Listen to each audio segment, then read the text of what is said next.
యేసు రక్తమే జయం పరిచర్య ప్రైజ్ ద లార్డ్. మే 5వ తేదీ 2024. ఈరోజు దేవుని వాక్యము, తగ్గిపోవునది మహిమగలదై యుండిన ఎడల నిలుచున్నది మరీ ఎక్కువ మహిమగలదై యుండును గదా. కొరింథీలకు రాసిన 2వ పత్రిక 3వ అధ్యాయం 11వ వాక్యము. మహిమగల ఈ రాజు ఎవడు? సైన్యములకు అధిపత్యగు యెహోవాయే, ఆయనే ఈ మహిమగల రాజు. ప్రభువు కన్నులు నీతిమంతుల మీదను, ఆయన చెవులు వారి ప్రార్థనల వైపునను ఉన్నవి గాని ప్రభువు ముఖము కీడు చేయు వారికి విరోధముగా ఉన్నది.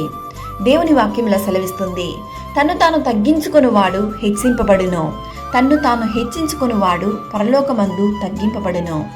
మన దేవుడు మహిమగల దేవుడు. ఆయన మహిమ ఎంతో ప్రకాశవంతమైనది. అందుకే మోషే ముఖము మీద ప్రకాశించుచుండిన ఆ మహిమ తగ్గిపోవునదైనను ఇశ్రాయేలీయులు అతని ముఖము తెరి చూడలేకపోయిరి. ఇట్లుండంగా ఆత్మ సంబంధమైన పరిచర్య ఎంత మహిమగలదయ్యుండును. శిక్ష విధికి కారణమైన పరిచర్యయే మహిమ కలిగినదైతే నీతికి కారణమైన పరిచర్య ఎంతో అధికమైన మహిమ కలదగును. అట్టి మహిమ ఈరోజు ఈ వాక్యం వింటున్న ప్రియ సహోదరి సహోదరులందరిపైన దేవుడు అట్టి మహిమతో కమ్ముకొనుగాక. సకల ఘనత మహిమ ప్రభావములు యేసయ్యకు మాత్రమే కలుగునుగాక. ఆమేన్. God bless you.